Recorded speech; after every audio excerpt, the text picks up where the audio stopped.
parents even once, it's difficult for her to believe that, because she speaks to her mother practically every other day. So, to the young students here, I want to say that you don't quite know what India was before 1991. And you will perhaps never know from personal experience. So I would commend to you, read this book. It will tell you what dire straits Indian economy was and how we managed to navigate through the first 10 or 15 years to where we are today. I'm not saying we are a rich country. I'm not saying our people are rich. I'm not saying that inequality has vanished. I'm not saying everybody has the basic minimum needs of life, but we are several times stronger as an economy today than what we were in 1991. There were not only forks in the road, there were obstacles in the road. There were hurdles in the road. And many of those hurdles was inside the government. In fact, when Dr. Rangarajan had to hop, skip and jump, you all know that famous phrase, when he did the two devaluations on July 1, 1991 and July 3, 1991. There was an obstacle erected on July 2. Some people in government would have loved that we did not take the next step. But I think Dr. Manmohan Singh, with his usual reticence, only asked on the phone, "What's the situation?" And Dr. Rangarajan, with remarkable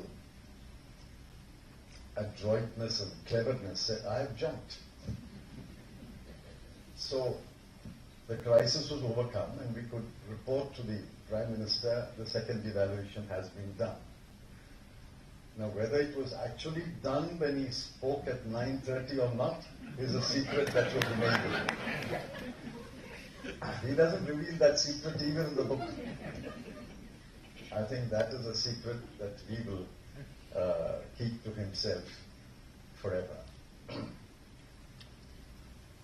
This book is not light reading. This book is not a book which tells tales. If you're looking for titillation in this book, I'm afraid you will not get. This is a serious study of India's economy, how we have navigated over the last 30 years. In all these 30 years, Dr. Rangarajan has been a firm star on the economic firmament. Whether he was deputy governor or chairman of the Economic Advisory Council, or in the Planning Commission, or chairing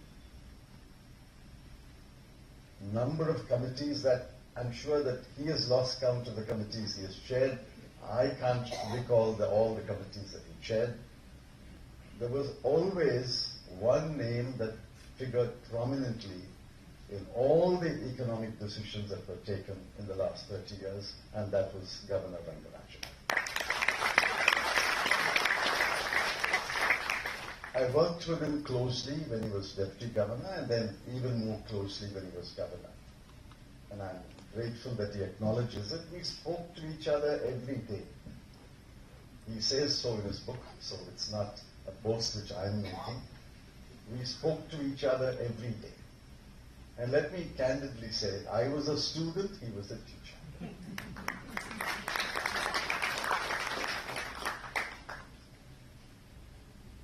I had the same relationship with Dr. Y.V. Reddy. I had the same relationship with Governor Raghuram Rajan. There was no day in which when I was finance minister that I did not pick up the phone and speak to the governor of the Reserve Bank. That's how I think it should be. Because both have very important roles. One is mandated by the 1934 law to maintain price stability and stability of the monetary system.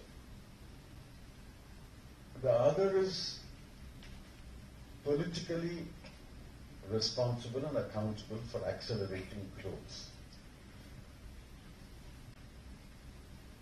Sometimes these objectives do come into conflict, and these conflicts can only be resolved if the finance minister stroke prime minister and the governor are in constant touch with each other.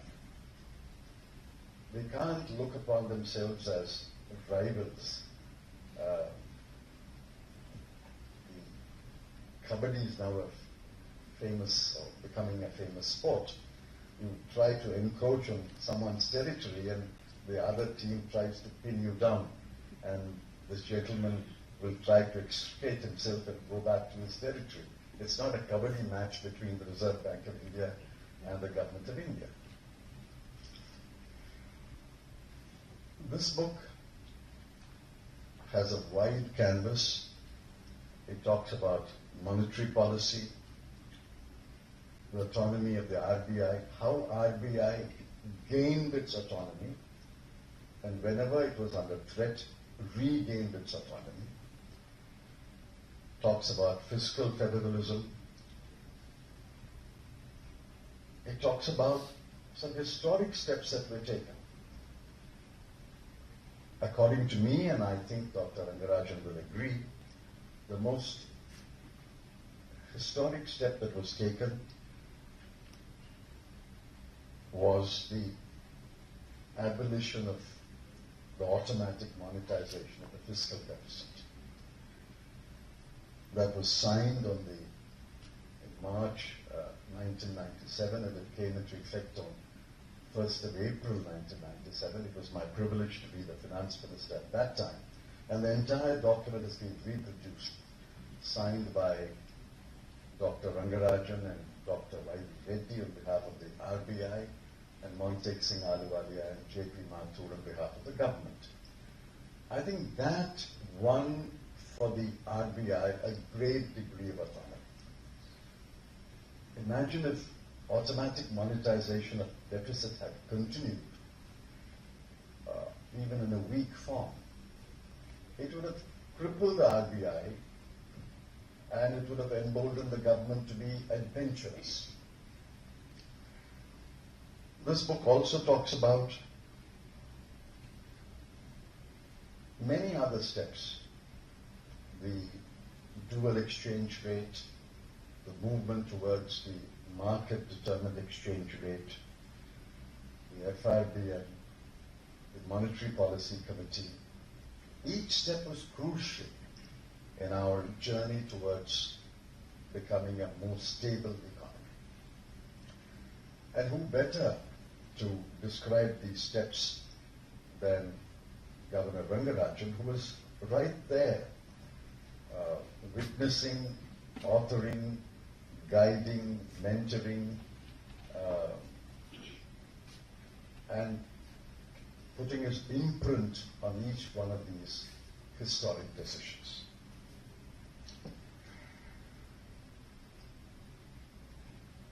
Dr. Rangarajan talks with some disappointment about how government curtailed the tenures of some governors. I think it started with Mr. Malhotra, then Sri Venkatramanan's tenure was curtailed. Dr. Raghuram Rajan's tenure was, according to me, cruelly curtailed. And Dr. Urjit Patel decided to curtail his own tenure. Now those are bad examples. I'm very proud that the governments that I belong to gave a full tenure to every governor that we had appointed. Dr. Rangarajan, Dr. Reddy, Dr. Subbarao, Dr. Jalan, everyone got a full tenure. In fact, Dr. Jalan got an extended tenure. I think it's very important that governors enjoy a full tenure, not to appoint them on probation for 2 or 3 years and then extend their probation for 5 years. I think that's very demeaning to the office of governor of the RBI. They should be given a full tenure so that they can ensure the autonomy of the RBI and to advance the goals of both the RBI and the government.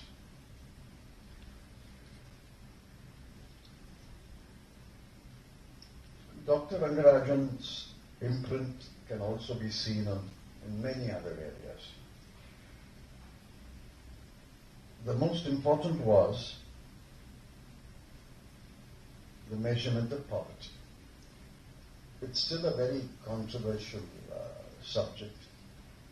There are people who say that poverty has been reduced to a single digit in India. I think such people have not traveled beyond Delhi. It's only when you go into rural India, go to villages, not villages which are abutting a highway, but villages that are remote, which are cut off from the hustle and bustle of trade and goods and services. You will find that there is still deep-seated poverty in many parts of it. I have witnessed this poverty, and that is why I'm very, very skeptical and sometimes angry when I see these very optimistic estimates that poverty has been reduced to a single digit. I think the bottom 20% of India is still very poor. Very poor and very unequal, and they are left with very little hope. There were various measurements of poverty, starting with Dr. Tendulkar's measurement of poverty and then Dr. Rangarajan's measurement of poverty. I think these poverty estimates are in fact optimistic estimates. With great respect to all the distinguished authors of these estimates, they are very optimistic estimates. But I think poverty is even more deeper entrenched and deeper seated. And the goal of any government must be to ensure that nobody is so poor. If 1,461 million people of China can claim, and I think that claim is largely correct, that they have reduced abject poverty to about 1 or 2%. There's no reason why 1,421 million people in India should be able to one day claim that we have reduced or abolished abject poverty. I think the stability of the monetary system, price stability, plays an important part in the reduction of poverty. As Dr. Rangarajan himself mentions in many places in the book, inflation hurts the poor more than the rich. The rich have the capacity to absorb inflation. The poor do not have the capacity. And what do?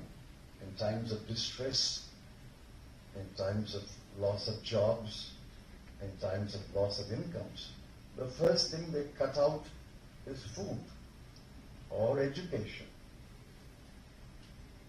We saw that in the pandemic period. We see that when natural disasters strike parts of India. The first thing they cut out was food and education. And of course, goes without saying, they also neglect health care.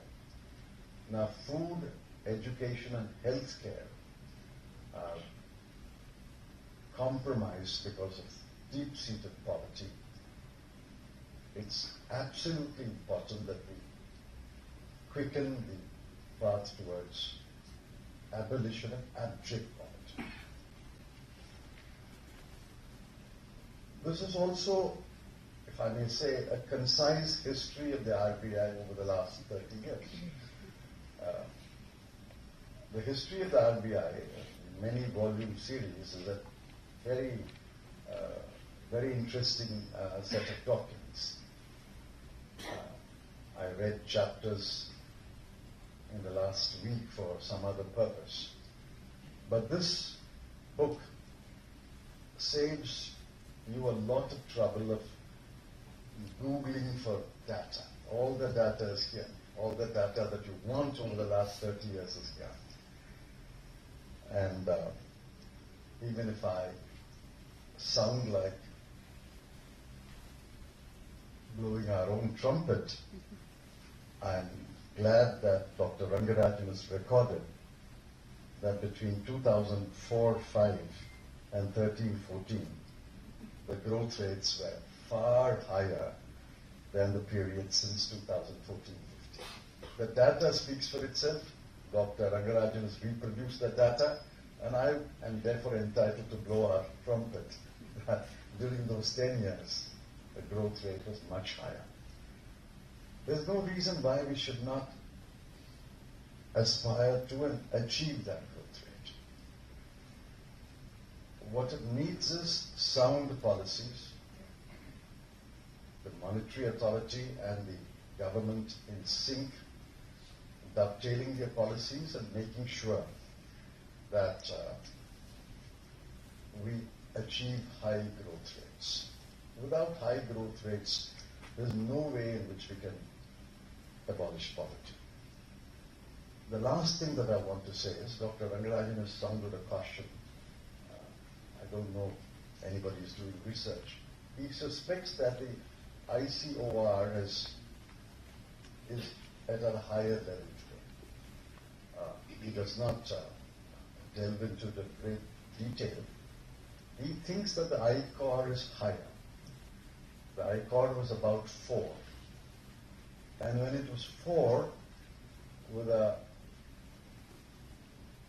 investment of about 32% to 35%, we could achieve 8% growth.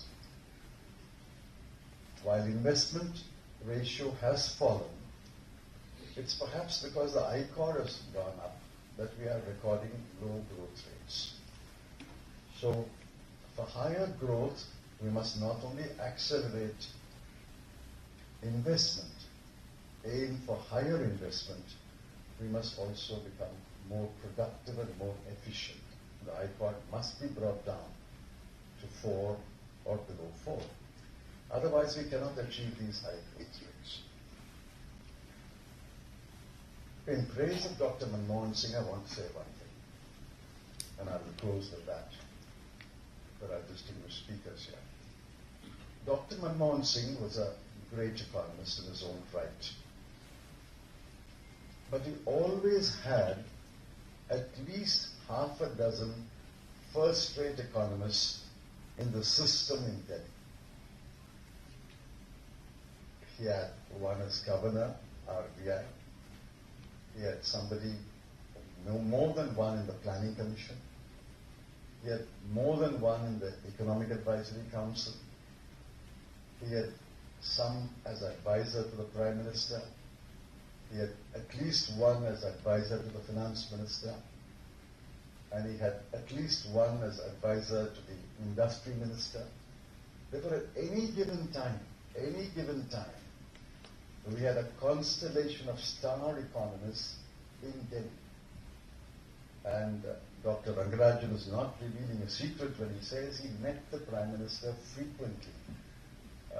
And I know that others have told me that they met the Prime Minister equally frequently. I can count periods when we had Dr. Reddy, Dr. Rangarajan, Dr. Rajan, Dr. Govind Rao, and very many others, Dr. Rakesh Mohan. We had many others in Delhi, and one could pick up the phone and speak to them. Today, I think the problem is, for many reasons, one of the most important reasons is there are not enough distinguished economists who have access to the Prime Minister and the Finance Minister. Free access to the Prime Minister and the Finance Minister. Nor do the leaders of the present government seem to seek the views of such distinguished economists. There's no question that the names I mentioned were distinguished economists in their own right. And the foremost monetary economist in India was and is Dr. Rangarajan, without question. And it's the free access of such minds to the Prime Minister and the Finance Minister, and the free access of the Prime Minister and the Finance Minister to be able to call upon them and seek their advice, that will keep our economy ticking. I'm very happy that Dr. Rangarajan, at the ripe age of 90, that is a secret that he reveals himself, is able to write today a 346-page book. But there are many other books which are clearly in him, which are not here. I hope that he will have the good health and the spirit to write the other books, especially of his early childhood and schooling and college. People from humble backgrounds can rise to great heights in India. That is what makes India a great. But he is not yet written about his humble background and his education in school and college. But that will make a very interesting reading. I wish him the very best. I would urge all serious students of economics, and certainly all teachers of economics, to read this book, to understand the paths we have navigated over the last 30 years. I have great pleasure in releasing this book. Thank you.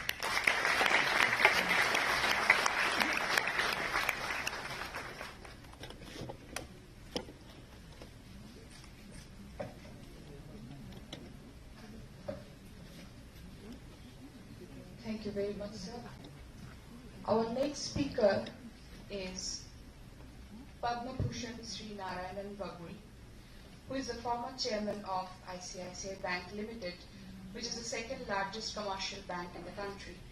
He is widely recognized in India for his role in pioneering the concept of universal banking model that laid the foundation for a new era in Indian banking.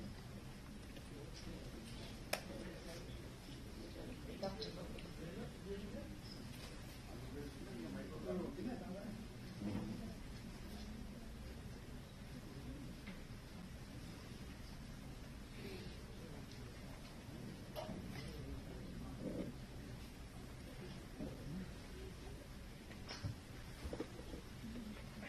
Honorable Finance Minister Chidambaram, I mean, repeating what you said, the Finance Minister always the Finance Minister. One of the first lessons I learned when I joined the college was about the group check. Once a barrel, always a barrel. You cannot change it. Like there once a Finance Minister, always a Finance Minister.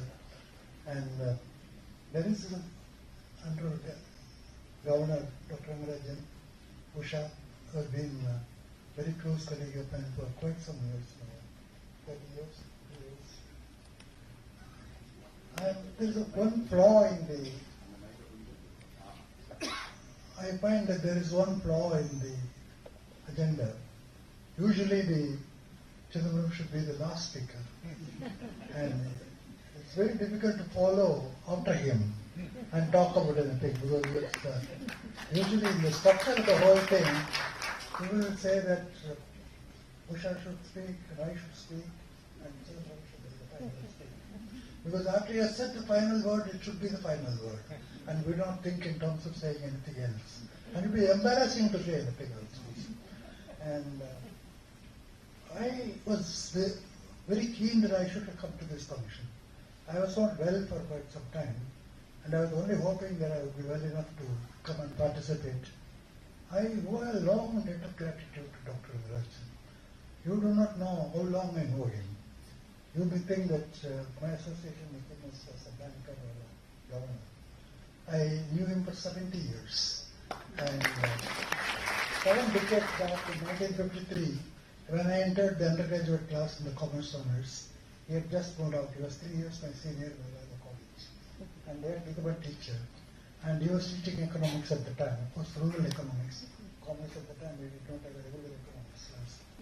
From that time, I knew him. And he was such a close family friend, and he had showered his love and affections on me.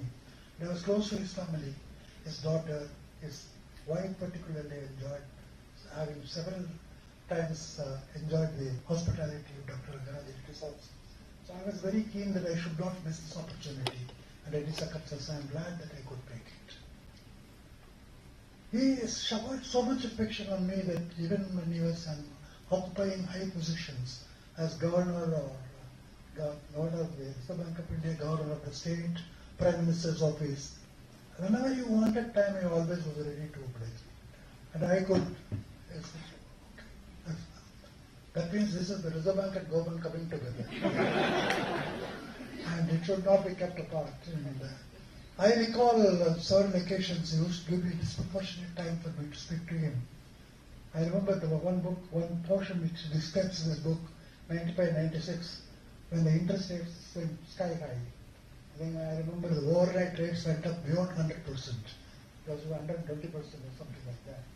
And we, the development bank, were struggling because we were cut out of the market of the government bonds. We had to borrow in the market. The interest rates went up to 15-50% borrowing rates. We had to let that for 18%. I was wondering, where do we get projects going with a lending rate of 18%? The IRR cannot be more than 10%. I started meeting with him. I thought there is no solution in you for this type of phenomenon. But I thought that I owed it to my constituents to go and seek a meeting with the Reserve Bank governor to find whether there is some solution to this problem, because the struggle was so much. When I went to Zoba, I was very surprised. He had already prepared himself what for I came. Mr. Tarapur was also with him. And Tarapur spread a chart and started explaining to him that what is the rise in M3 and what has been the rise in inflation. How the Reserve Bank of India, we were tackling the whole situation, and we have to live with these high interest rates.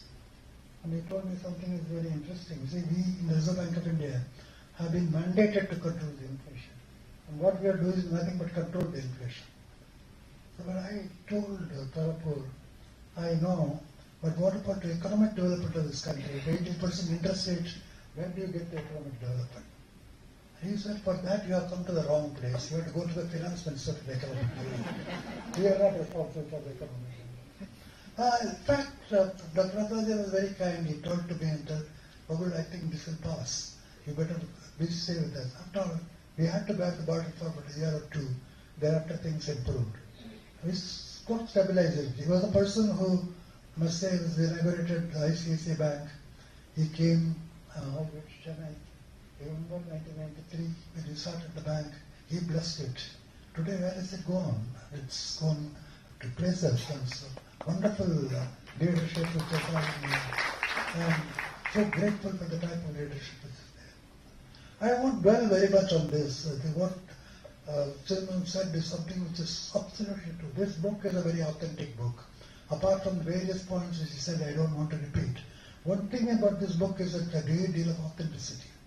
This book has not been written for the purpose of sensationalism, as he said, not for the purpose of catching the press, saying some useful quotes that can appear in the press, even though I did see one article, but it was not of the same dimension of saying sensationalism. But people try to find something there, but it is not there. It is an authentic book, it is a fact, and he has kept the judgments to the bare minimum. And it is not a judgment, had-on judgment or something which is derived judgment or what he heard. He has written what he has seen, he has written what he has done, and he was able to reproduce the facts and figures what he has been able to accomplish. And that lends a great deal of authenticity to what he has said. And that authenticity is reflected in some opinions which he has given. These opinions are not judgments, these opinions are something derived from the data. I was looking for a couple of things, and with that I will end. I don't want to. After Chidambaram said, all the things that need to be said about the book, it's not for me to say. But I was attracted by two chapters that I was very keen to look for. Because one is about the autonomy of the Reserve Bank of India. I will just comment on it in two places. One in the monetary policy and the other in the institutions. Because there has been a general concern which is getting expressed in various circles. I'm sure Chairman also have been voicing that there has been a general decline in the democratic institutions in the country, autonomy of the democratic institutions in the country. Whether it is the judiciary, whether it is the investigating agencies, whether it is any other election commission for the country. These are all losing its autonomy. And there has been also talk about Reserve Bank of India being also losing an autonomy. So I was very keen to know what his take on the bank autonomy, because I've heard other speakers always lamenting on the erosion in the economy which the government is going through with this Reserve Bank of India. I have one sentence that attracted me very much. I don't know the sentence, very pithy sentence.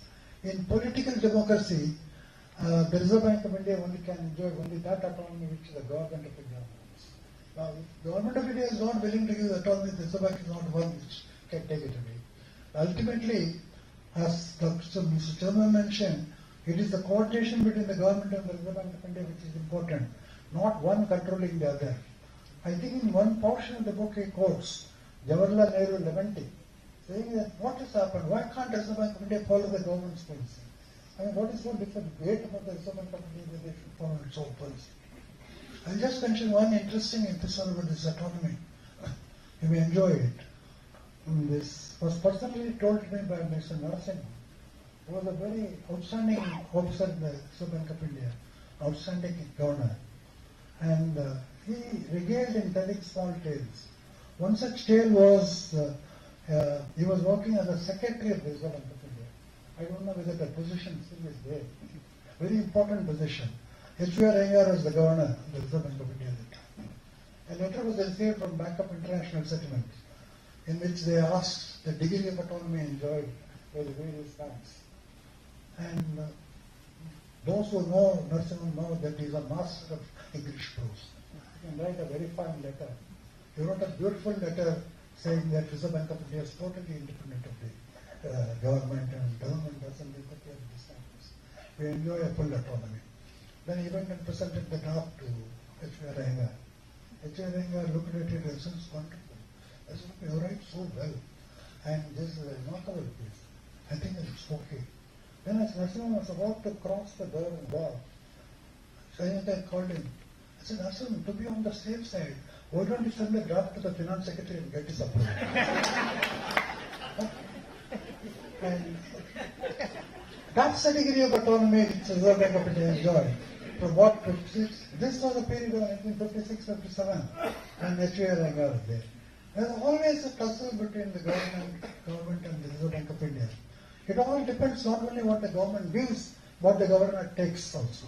Sometimes the governor can't really take. I know several instances where Dr. Rangarajan Nixon and his successors, Dr. Reddy, particularly, commission was made. He was very assertive when it comes to a question of. I was not a central player, I was watching it from the sidelines. I could see how impact this Dr. Rangarajan and these successors made on the government. And the government listened to them with respect. And there's the way in which the government takes it. If the government surrenders it, then there's no way in which the government talk about the autonomy. Another passage which I enjoyed reading, and I'm glad that someone dwelt a little on it, I don't want to mention, but this is the reform in 1981. I mean, that everybody, the book completely says this. Dr. Rangarajan was the central player in the whole thing. He witnessed the whole crisis, he witnessed the resolution of the crisis, he witnessed the transformation of the economy. All these things are beautifully described in the book. We were, of course, silent witnesses. We were in the sidelines. We were not the central player.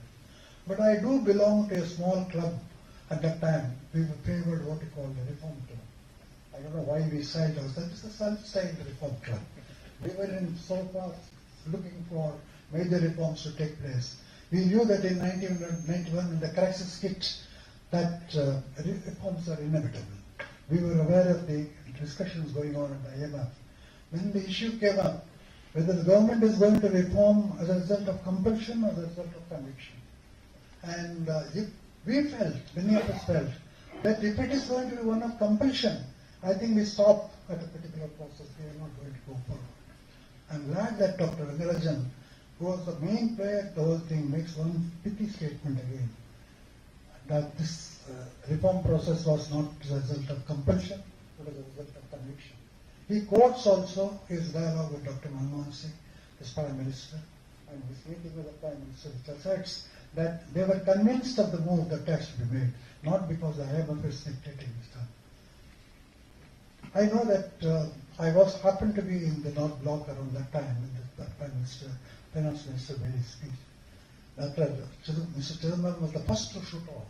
I remember that communication on the international trade, liberalization, came overnight. I think in the afternoon he gave the speech. Next morning it appeared in the press, the international trade liberalization. He could not have witnessed the amount of joy which created the so-called reform club. I think at last things have started happening in the country. It's a very major reform. Next year there was a slight dampener when the industry ministry dismantled the permitted license rights. Dampener was not so much in this, we did get disappointed. But they put a clause saying that you still need the approval, automatic approvals. I could not figure out what this automatic approval means, where this terminology comes. I think Mankad was the secretary at the time. I went and talked to Mankad. If we seek approval, I can understand. What is this automatic approval? If the approval is to be automatic, why do you need anybody to seek approval? He could not answer. I don't know who coined that word. There was no Shashi Tharoor at the time to coin that. And so they somehow or other we got off. But what followed was interesting. I had a meeting with Finance Minister. So I accepted that meeting. I was hovering around North Block waiting to meet the Finance Secretary. And he happened to come into the room and said, "Oh, why don't you come in?" He was in a leisurely mode and talked to me. Two things which told me at the time. He was supporting Dr. Rangarajan's statement that it's a result of conviction. He talked to me at length about his North-South Bank experience and also the South Korea, the Asian Tigers. I said, we can't be behind. We have to go forward. And I complimented him about the speech in the budget speech. He told me, "Rahul, I have just 100 days to do what I want to do. Beyond 100 days, I will not be allowed to do what I want to do." And he then mentioned the banking commission that was appointed. Rasanam was the chairman, and I happened to be a member of the commission. We were in a state of euphoria at that time, saying that at last we are making it up.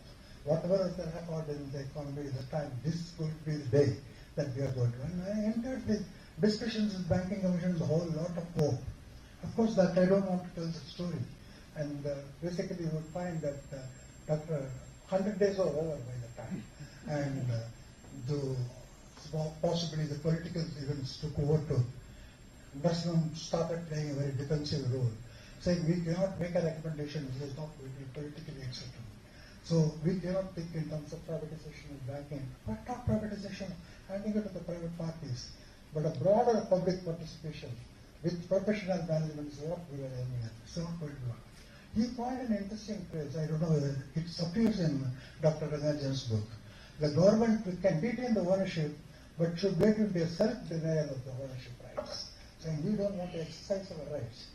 And there was a bit of a dampener for us, saying what is this dilution coming to? But ultimately, I think two people submitted a minute of research.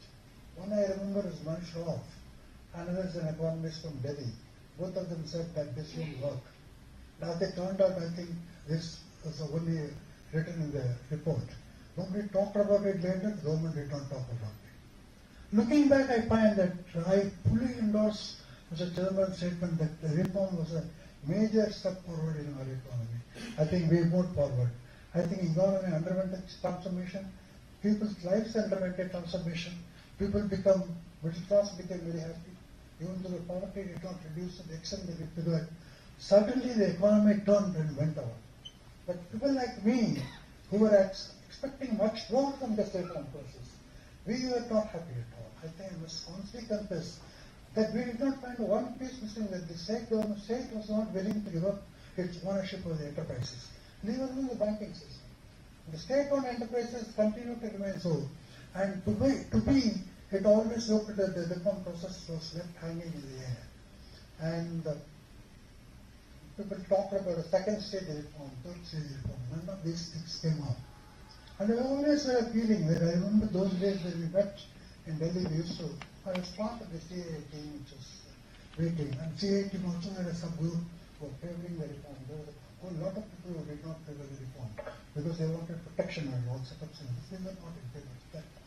And that time, I recall mentioning that somewhere we missed the way, this misses the turn.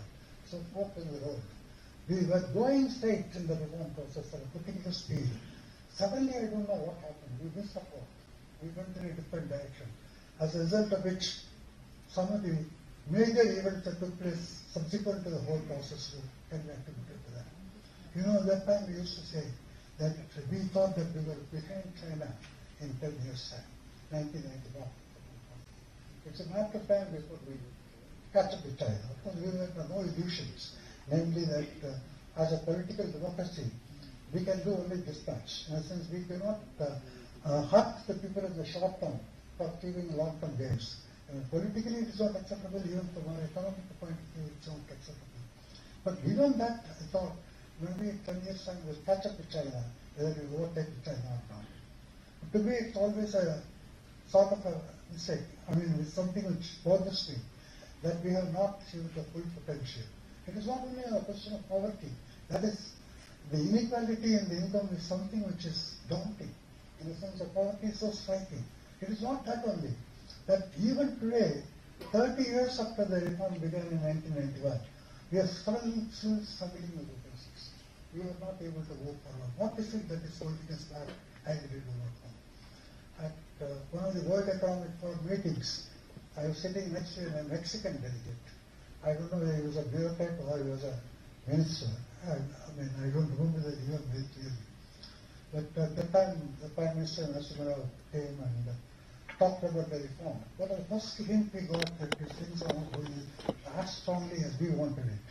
Now, I'm not saying that we were the last word. We believed at that time reform was an answer to the first thing. Mr. Rao started talking about gradualism of the reform. He talked about reform with a human piece. That these things bothered us a lot, saying, does it mean that reform is slowing down, it's not good? So the Mexican delegate was sitting next to me, heard these places, and turned to me. So, what your Prime Minister is saying, watch it. If you are on this side of the road, and if you want to cross to the other side of the road, and the traffic is very heavy, you wait for a small break and then dash across to the other side. If you want to cross the road gradually, then you have the risk of being run over. I don't know where this is done here. The folks on the road, we support at a particular point of time. We are still struggling. We nowhere near where China was. He talked about the Chinese level of poverty. It is not only Chinese level of poverty. At this stage, at 86, I feel sorry that somewhere at some point of time we could have done more than what was necessary. What was done was something great, but we were capable of something greater. We were capable of something with potential. Even 30 years later, I don't know whether we recognize it. So Dr. Natarajan's book is a graphic book containing the facts as they are. And for any student of the history, when you look back on the 30 years, whether you want to see it as just a phase in our development, or is it 3 decades of lost opportunity, which you could have really done. It's something which the future historians will debate on that. And this gives ample material, which really gives any researcher an opportunity to look back the 3 decades. I know that people are talking in terms of 2030, 2040. And talking about the past, I also believe in the dictum. I think it was Churchill who said that.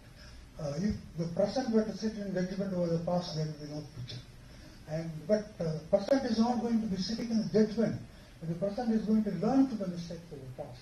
And I think the book gives ample data, ample information for you to where did we go wrong, where did we make a mistake, how can we rectify it. Today we are living in a different world.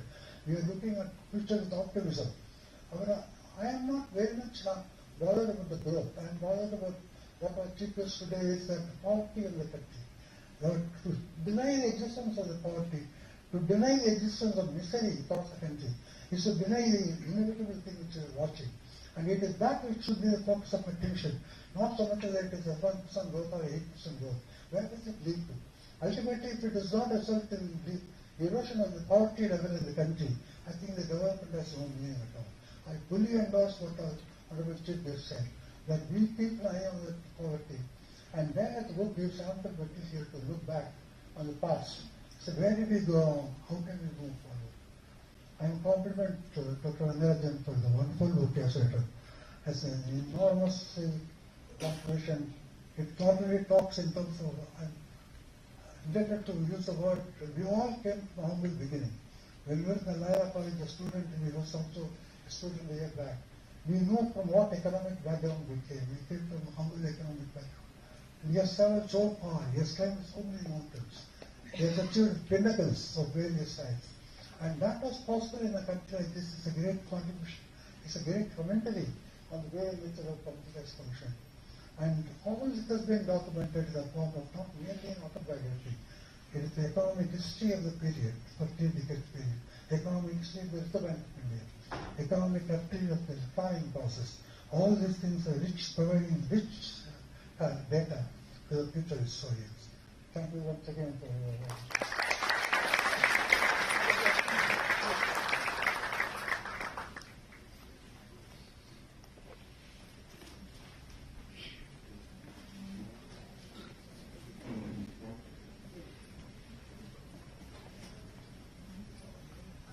Thank you very much, sir. I now take the opportunity to introduce our next guest, next speaker, Dr. D. Subbarao. However, we will hear a video recorded message sent by him. Dr. D. Subbarao has served as the 22nd Governor of Reserve Bank of India from September 2008 under the then Prime Minister, Dr. Manmohan Singh. He has also been the Joint Secretary of Department of Economic Affairs in the Ministry of Finance in Government of India and Secretary to the Prime Minister's Economic Advisory Council. I request Mr. Vishnu to play the message. I'm delighted, honored and proud to be part of this book release event. Folks in the Road is a very appropriate title for Dr. Rangarajan's book. Folks in the Road is a metaphor we use for those moments in our lives, our personal lives, our professional lives, when we have to make important choices. Choices that have significant implications for the future. Choices that are often irreversible. What separates a leader from foot soldiers is the ability of the leader to make those choices with courage, confidence, and conviction. Dr. Rangarajan is a true leader, an intellectual leader, who made those choices which had a profound impact on India's economic trajectory. You have to read the book, Folks in the Road, to get a full flavor of the folks that he confronted, the folks that he chose, the implications of those choices that he made, and the way it has changed economic history. Dr. Rangarajan started his career as a teacher. He left teaching to join public service. But a teacher in him has never left him. Generations of students, many of them achievers in their own right, admire him as a teacher. Some, like Dr. Y.V. Reddy, the former governor of the Reserve Bank of India, admire him, acknowledge him as a teacher. But of course, there are many, many others who think of him as a teacher in the Eklavya sense, that they learn from him, although he's never taught them directly.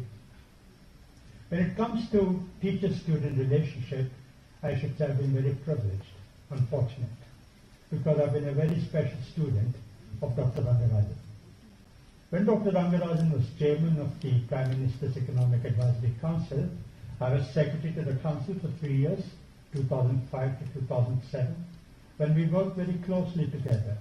And I learned a lot from him on a host of economic issues which actually defied solution, but it was Dr. Rangarajan's intelligence, competence, track record that found solutions.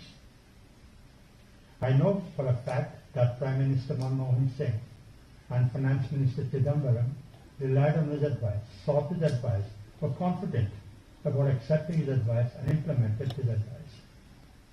When I speak about Dr. Rangarajan, I'm very fond of telling the story.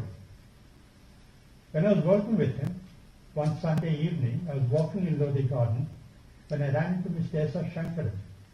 Mr. S.R. Shankaran was a retired IAS officer. Unfortunately, he's no more. He's about 15 years senior to me in the AP card of the IAS.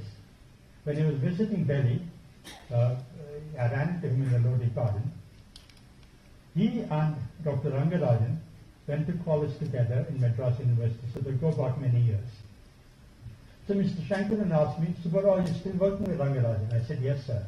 So what do you work on? I said, sir, we're working on extent scripts, poverty ratio, PPP in infrastructure, a number of other issues. He smiled at me and said, you know, back in Hyderabad, some MA students come to revise their syllabus with me. I help them study. And before they go for their exams, I give them one advice. I tell them, if you know the answer to a question, write it. But if you are in doubt, preface your answer by saying, as the Rangarajan committee said in its report. Because you'll probably be right. Because there's probably a Rangarajan committee on virtually every economic topic. But even if there isn't, even in the unlikely event that there wasn't, no examiner in the country has the guts to question it. So that's how impactful Dr. Rangarajan's career has been. Dr. Rangarajan left his imprimatur on many, many dimensions of economic policy. I just want to mention three. The first is his impact on external sector liberalization. It's in fact difficult to talk about the 1991 reforms without acknowledging Dr. Rangarajan's role in it. We know that the Blitzkrieg reforms of 1991 meant a decisive break with the past, when the economy was set off in an entirely new direction.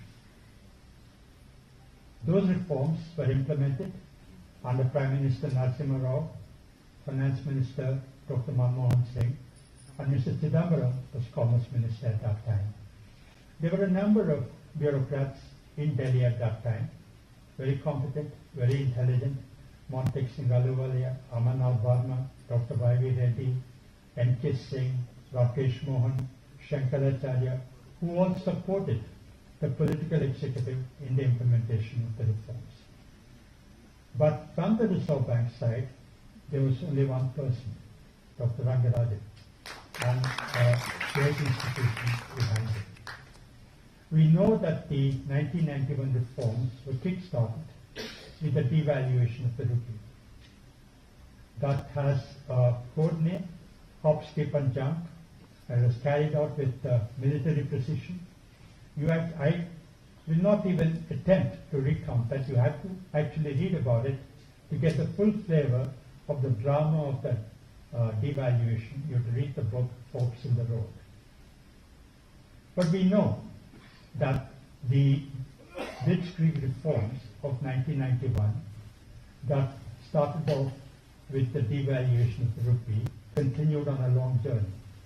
That journey was charted by Dr. Rangarajan, who headed the Balance of Payments Committee report. It was because of that report, it's because of the roadmap laid down by that report that we took very momentous decisions in the external sector management. We went from a controlled exchange rate to a dual exchange rate and eventually to a unified single market determined exchange rate. The rupee became convertible on current account, and we had a roadmap for convertibility on capital account on which we are traversing even today. We went from the infamous FARA to the more reformist FAMA. We liberalized our FDI and FII regimes. All this because of the roadmap that was laid down by Dr. Rangarajan in the Balance of Payments Committee report. That was his enormous contribution to the external sector. When I was governor RBI in 2013, we had the taper tantrums when the rupee crashed by about 20% in 4 months. It was a moment of deep stress. It was a very difficult time. But I can say this, that the stress would have been much deeper, the times would have been much more difficult, but for the resilience our external sector had because of all the reforms that were implemented under Dr. Rangarajan's guidance. The second dimension of economic policy where Dr. Rangarajan left an imprimatur is, of course, monetary policy, establishing the credibility, the independence of the central bank. Today we talk about the independence of the central bank, but Dr. Rangarajan was ahead of all of us. He was talking about it when none of us realized the importance of the independence of the central bank. The evolution of monetary policy in India owes to the Sukumar Chakravarti report of the 1980s. Professor Chakravarti actually acknowledges very explicitly the enormous intellectual contribution made by Dr. Rangarajan to shaping that report. Dr. Rangarajan took that forward. His Kutti Memorial Lecture in 1993 is a landmark lecture that laid the intellectual foundations for the independence of the central bank. And when he became governor himself, in 1997, he brought to a conclusion, brought to an end the ad hoc practice, the egregious practice of ad hoc treasury bills, which freed monetary policy from fiscal dominance, gave independence to the central bank, and actually laid the foundation for the evolution of money markets in India. And the fruits of those reforms we're enjoying today.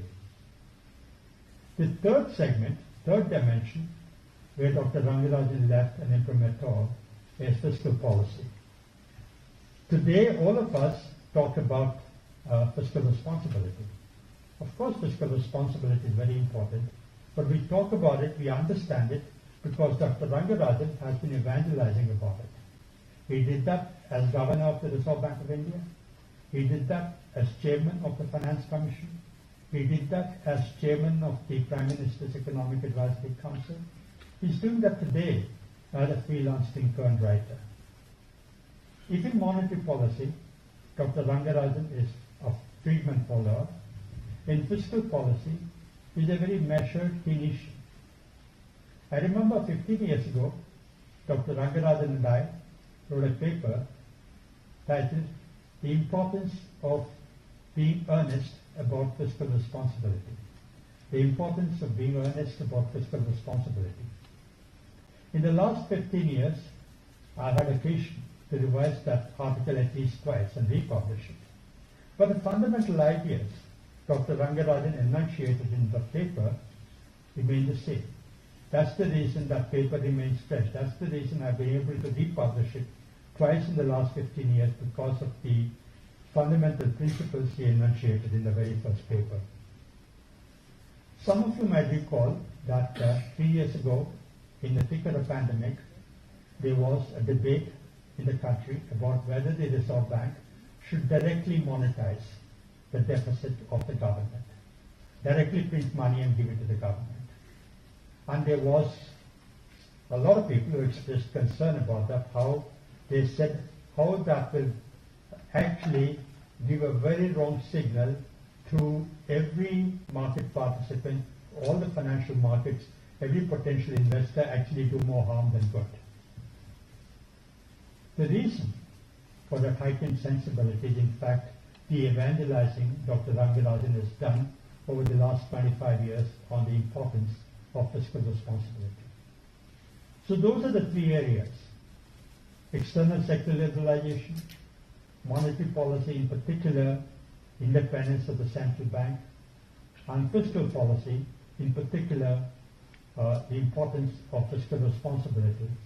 Those are three areas where Dr. Rangarajan has left an enormous influence.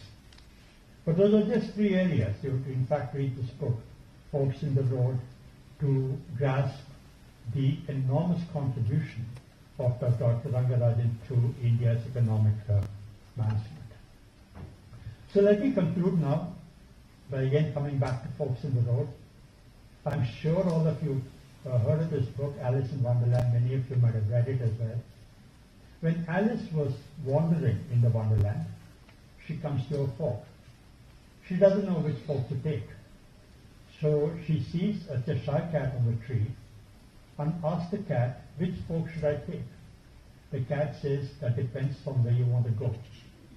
Dr. Rangarajan was one of those few people who knows where he had to go. He knew where the economy had to go. So in conclusion, I want to say that Dr. Rangarajan has made a tremendous contribution to India's economic management. He'll be remembered as someone who served the country with dignity and distinction. I wish the book all success.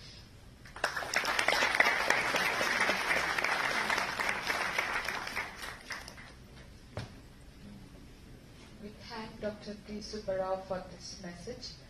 Our next speaker is Ms. Usha Thorat. She has served as Deputy Governor of RBI from November 2005 to November 2010.